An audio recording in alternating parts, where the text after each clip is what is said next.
Топчубек Тургуналиев, общественный деятель, 78 лет. В 1996 году был осужден по статьям «Присвоение или растрата веренного имущества», «Покушение на убийство». В местах лишения свободы в общей сложности провел 1384 дня. В тюремных камерах я перевидел все тюрьмы Казахстана, все виды. В том числе политическая высылка видов. Самая страшная тюрьма – это СИЗО КГБ. С одной стороны, там чисто. Кормят по сравнению с другими вовремя и ничего.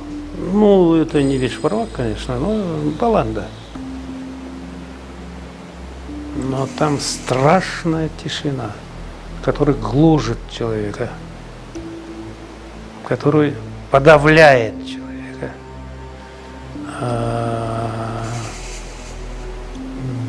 Некоторые буквально с ума сходят от этой тишины.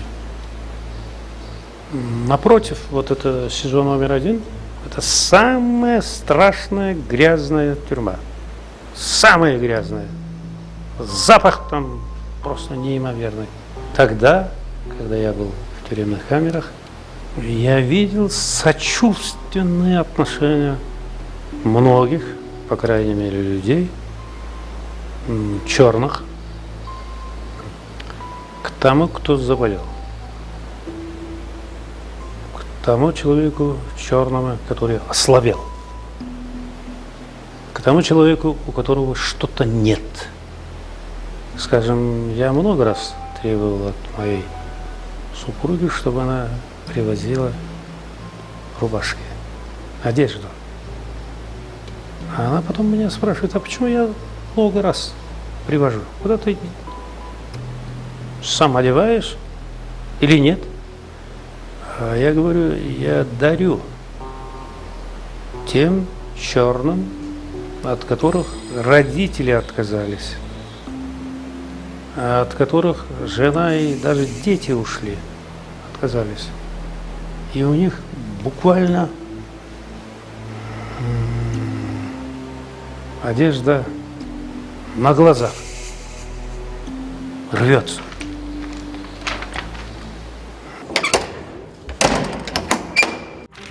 Өмирбек Текебаев, бывший Төреға Жогорку Кеңеші, 61 год. 25 февраля 2016 года в отношении Текебаева было возбуждено уголовное дело по статьям «Мошенничество» и «Коррупция». Спустя 1 год он был осужден по статье «Коррупция» на 8 лет лишения свободы. В августе 2019 года Верховный суд отменил приговор. В настоящее время дело пересматривается.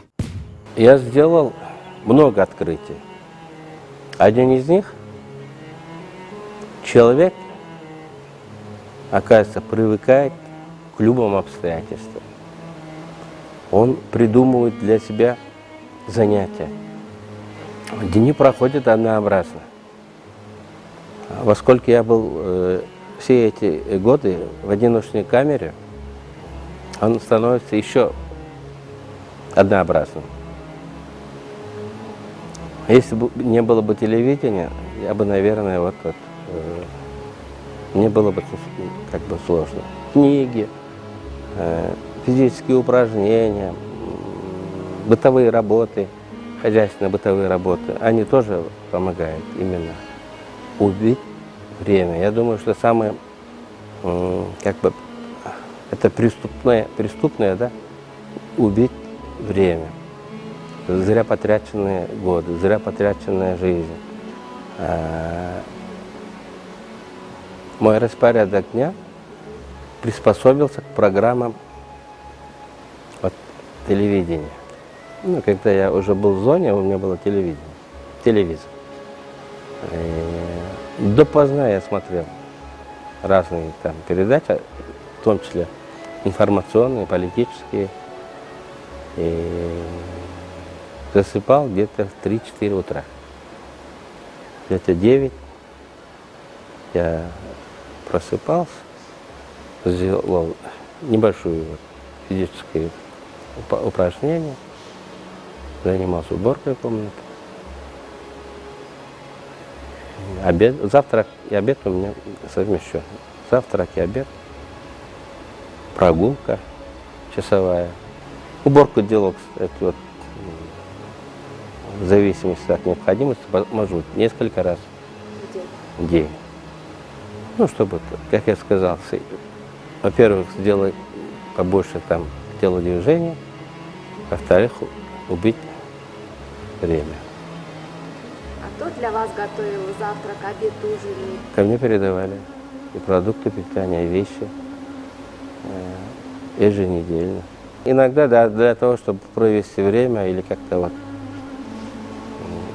так захотелось, да, самому что-то сделать. Они очень простые там блюда, типа вот яичница и тому подобное. На вкус Но как у меня получилось? получалось, да. Но это редко было. В этой колонии, кроме людей, еще жили крысы. Мы обсуждали вот их характер каждого, вот там, повадки, там, события, которые в этой колонии крыс происходят. И для нас было также интересно и также важно, как то, что происходит, например, в международной арене. Да? Вот, примерно вот, люди находят как бы, вот, для себя занятия. Свидание раз в месяц. Естественно, это не ожидал с нетерпением. Это было вот главное событие. И ради этих, и там, и как бы имеет смысл как бы вот жить и ждать. Как-то я сказал, что для меня время измерялось там свидание. От свидания вот до свидания. Но эти дни я отмечал в своем календарике вот кружком и закрашивал на красный цвет. И это вот тайнопись, я скажу, я придумал, уже находясь в СИЗО ГКНБ. Я вел дневник, но я думал, что они могут в любой момент забрать этот дневник, да, чтобы они не догадались, о чем я думаю, что планирую. Но я писал вот как бы словами, понятными только для меня. И в календарике я отмечал дни, там, свидания, дни вот звонков маме, ну, понятным только мне способом. Ну, сейчас вам рассказываю, да, если там красные кружки, это значит для меня правильный день свидания. Жена приходила, да, на длительное свидание? Ну да, жена приходила, бывало у меня 3 дня, а эти дни были незабываемые, самые счастливые дни.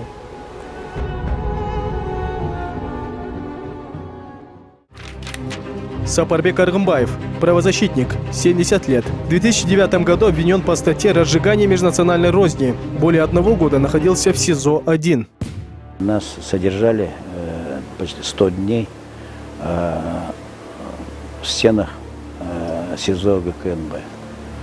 Эти 100 дней они пытались, что они надеялись и делали, чтобы мы сломались, делали, что мне практически я из 100 дней, 60 дней на прогулку не выводили, в душ не выводили, пришлось купаться, в душ не выводили. А потом, когда видят, что это их цели не оправдываются, они нас перевели в СИЗО номер 1, ну, в Черный мир. Черный мир, там в течение, они делали все, чтобы нас сломать.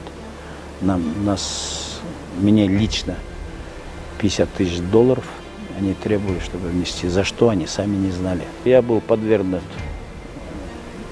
физическому насилию, были угрозы. Я на все эти угрозы отказался и платить, отказался подчиняться их законам. Чем они угрожали, например, там, расправой? Убийством они конкретно говорили. 241 кабинет, камеру тебе туда отправим, оттуда тебе на запчасти вытащат, и все. А в 241 камере кто сидел или что Ну, там убийцы сидели, наверное, ну, так там, отъявленные убийцы, и, возможно, если к ним поступит команда, они сделают все, что нужно. Когда сидели, там были, трое сидели за убийство, трое за героин, это продажу героина, и один хизбут-тахирец был. А потом перевели, будем говорить, в камеру Шпаны, где было 20 человек. 20 человек. Среди этого 20 человек все там и воры, там и убийства, убийцы, там все, весь состав положения сам лично применил физические, будем говорить, побои, сделал лично своими руками.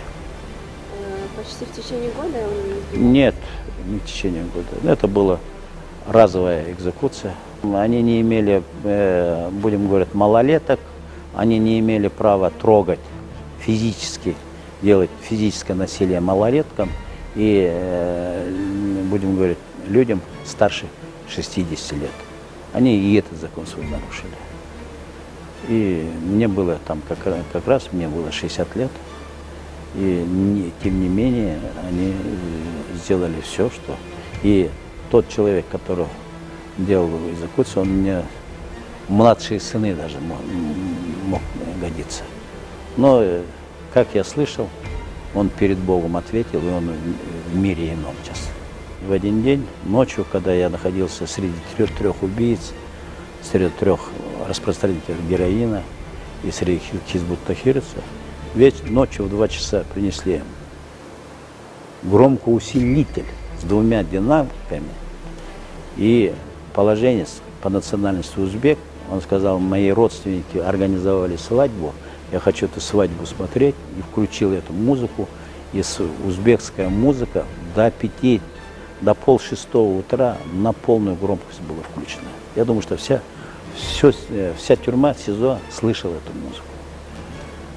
И мои малейшие только признаки, связанные, что хватит эту узбекскую музыку. Если только с моих уст это был сорвалось бы, это они бы закрепили позицию, что я националист в качестве свидетелей. Вот сокамерники, 7 человек подтверждают, что он не хочет слышать узбекскую музыку. Вот это было. Чего удивительно, в 7:30, тут в 6:30, в 5:30 пришли, будем говорить, сотрудники СИЗО.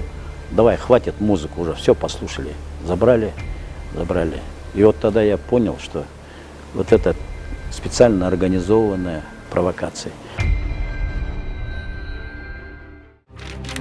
Нариман Тюлеев, экс-мэр города Бишкек, 56 лет. В 2012 году был обвинен в коррупции. В 2013 году приговорен к 11 годам лишения свободы с конфискацией имущества. Спустя 3 года вышел на свободу. Решение суда прям делали день на мое день рождения. Вляпайте ему срок именно в день рождения ему. Понимаешь? Вот. 49 лет, я вот именно 24 декабря мне срок. И в этот день они мне в зону везут. Ну, чтобы у человека был стресс, чтобы у человека ну, мы это нормально восприняли, духом не пали. Поехали, отвезли меня, оставили. Я даже не знал, что меня там кто-то встретит. Но несмотря на это, там люди встретили хорошо. Там.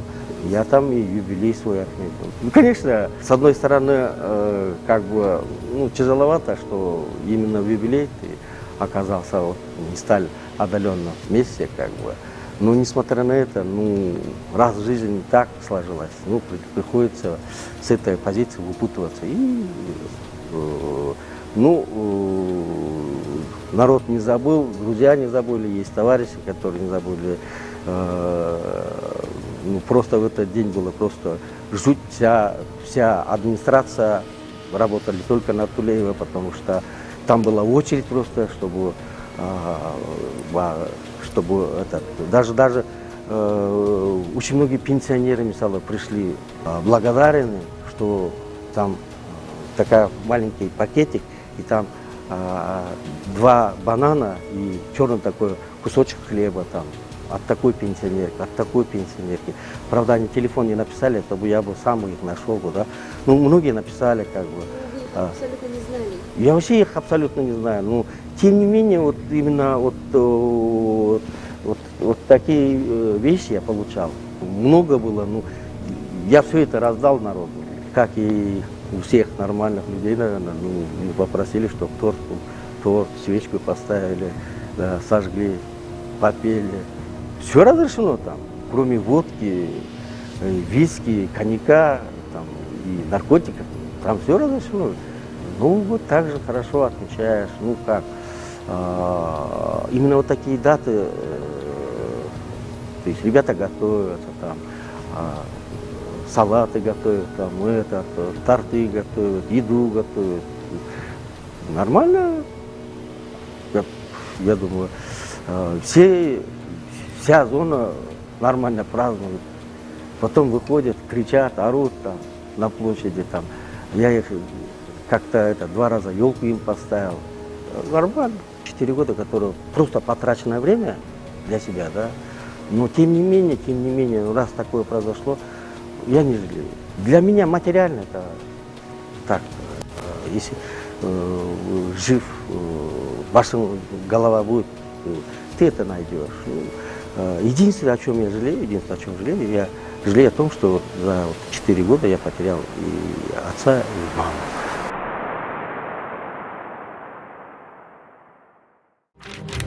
Бектур Асанов, экс-губернатор Джалабадской области, 50 лет. В марте 2016 года обвинен по статье «Попытка насильственного захвата власти». 7 июня 2018 года осужден на 8 лет. На свободу вышел в феврале 2019 года.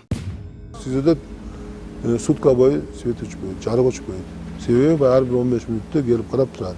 Görünüş kerak. Gözü görünüş kerak da amana sen жатқан. Rasmi ölüp kalışı mümkün, biri sayın ölüp alışı mümkün, bayağı kesin alışı mümkün. Men koyunca teröristler Eagle'dan bayağı Siriyaga barıp soğuşup kelgenler, hizbutçular menen men көбүрөөк yaşadım.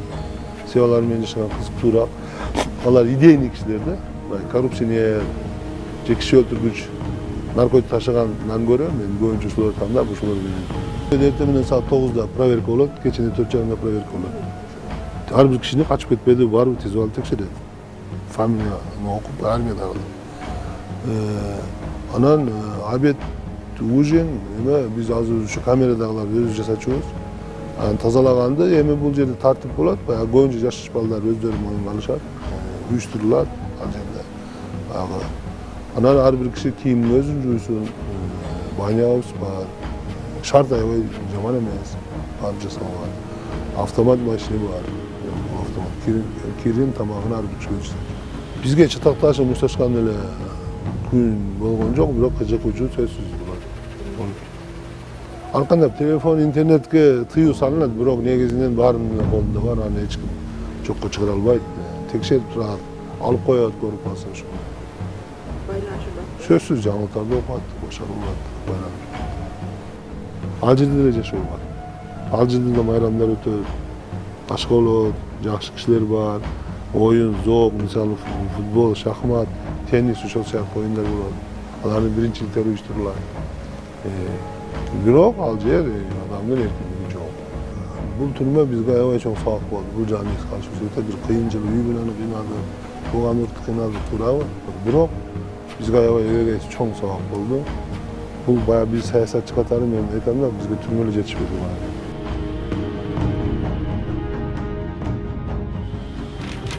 Кубанычбек Кадыров, бывший заместитель министра внутренних дел, 49 лет. В 2016 году обвинен по статье «Подготовка к насильственному захвату власти». Приговорен к 8 годам лишения свободы. В феврале 2019 года вышел на свободу. Я там успел очень много почитать книгу, понимаете. Я распорядок дней свой четко распределил. Утром читал после завтрака 2 часа книжку. Потом вечером после ужина 3 часа постоянно сидел книгу. И нашел время там, в смысле, и спортом начал заниматься там. Некоторые осужденные приходили, там, которые не знают юридические вопросы, там, Ну, что смог, вот, помог. Там есть специальные условия ГСИНские, которые и всем одинаковые. Там никаких нету привилегий там, там у кого-то там вот так, там такого нету. Там. У всех одинаковые. И я там вообще почти редко разговаривал там, понимаете.